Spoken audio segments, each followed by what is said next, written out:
Hello, everyone. I'm super excited to be here with Jack Mallers. What's up? How are you? I haven't seen you in a while.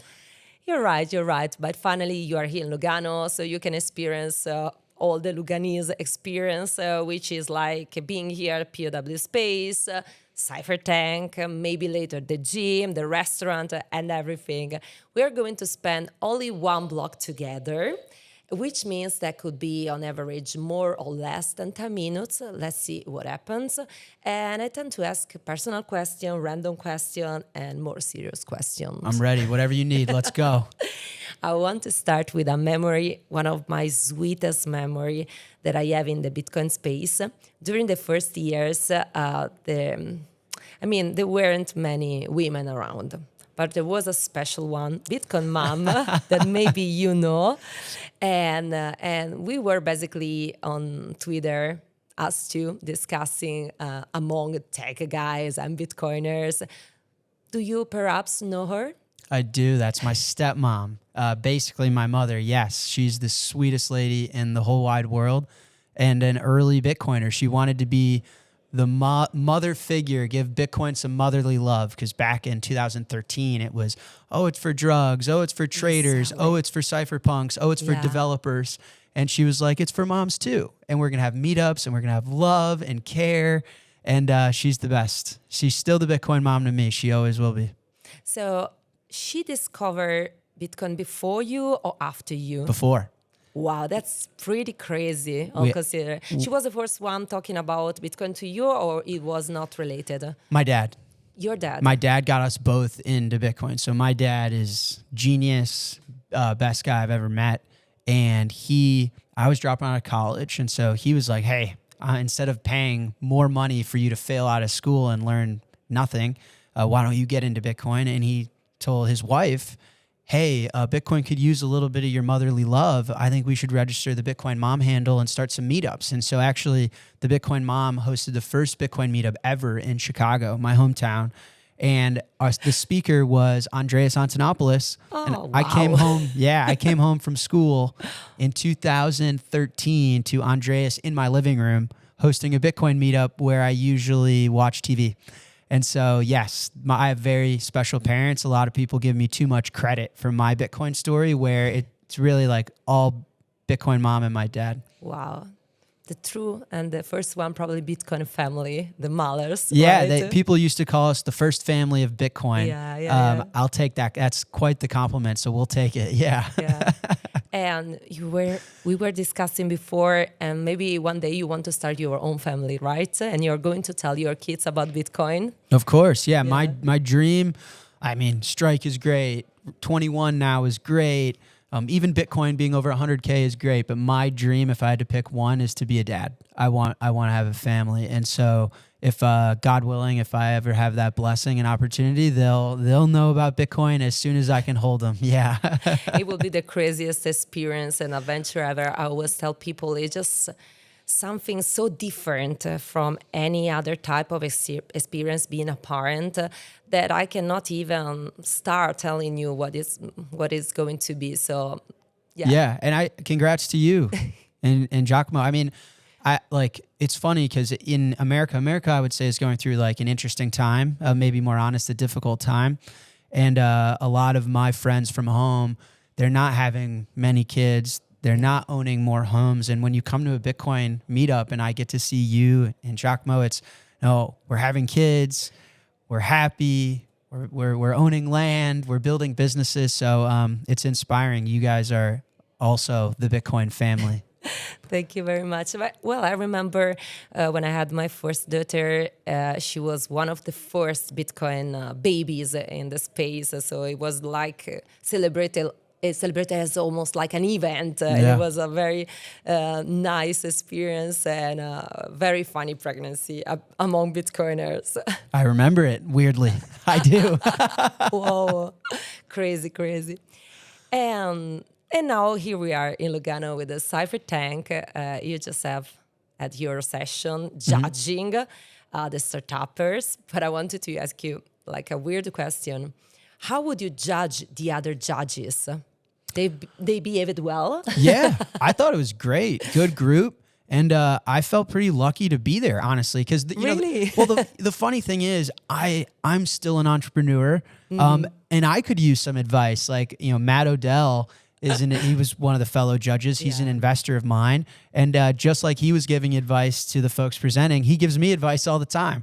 Paulo gives me advice all the time. So it was a humbling experience to be the one judging as opposed to the one asking for advice this time. But it was cool. And I think it's great content for Bitcoiners. I think people are going to love it. I mean, I had a lot of fun. I'm biased, but it was great. And I thought everyone did a good job. We really wanted to do two things. One was having an entrepreneur actually to give the perspective from that side. And the other one is like created by Maz, is like making those type of things fun. Funding could be fun and entertaining without compromising the Bitcoin ethos. This is what we wanted to create. I hope we are managing to do so with the Cypherpunk, and I am super excited of what's going on here. So what are you, in your opinion, an advice for startuppers? I mean, they are here, they are pitching. What should be their Bitcoin part they should die on a hill on, and what part they should compromise because sometimes there are risks? I mean, I was watching the Incredible Drone Show. Yeah. It was unbelievable. Yeah. And some Bitcoiner came up to me and said, man, I've had some failures as an entrepreneur. What advice would you have for some success? Like, what's the secret? And I said, first of all, you only get to see the success. You don't follow all my failures on Twitter. You only follow the success. So I've failed way more times than I've had any success. But second, it's funny looking back. As an entrepreneur, I was always dumb enough to think I could do something that if I was any smarter or any more rational or any more pragmatic, I wouldn't have even tried. Like convincing El Salvador to adopt Bitcoin or competing against Coinbase or now taking a company public. What idiot am I to think that would ever work? But I was that idiot that didn't doubt myself. And then once you realize like, oh man, I'm an idiot. I signed up for something that's so impossible, but it's too late.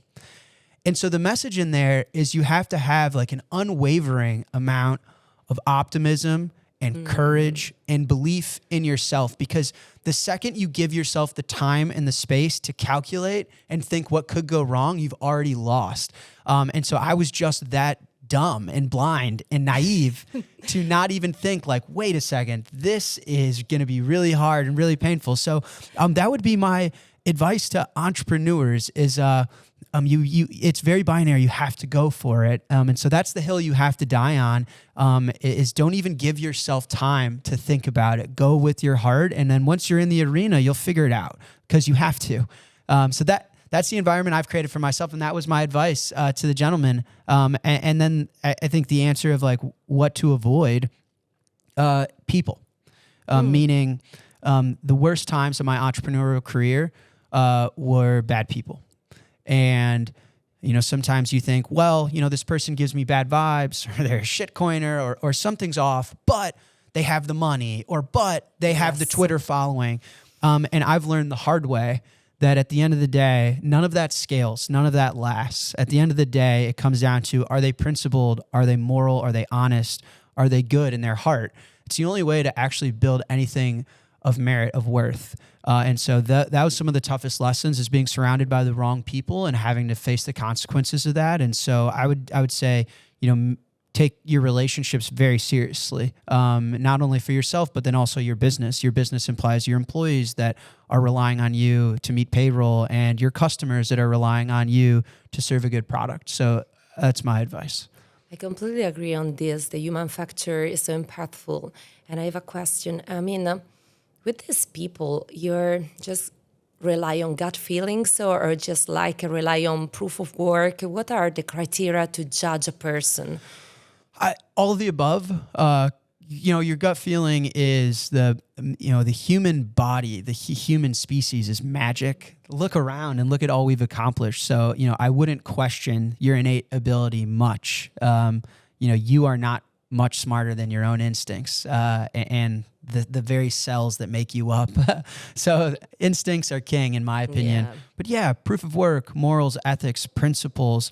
You know, any startup or business someone creates ends up embodying the founder itself.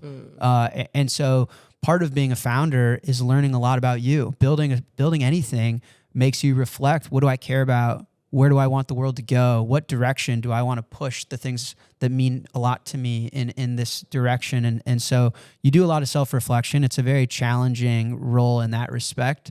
But through that process, you should be able to identify what you believe in and who you want around you versus not. And you should just do not compromise on that, no matter how good it sounds, how much money they have or how famous they are. It is a death sentence. Don't do that.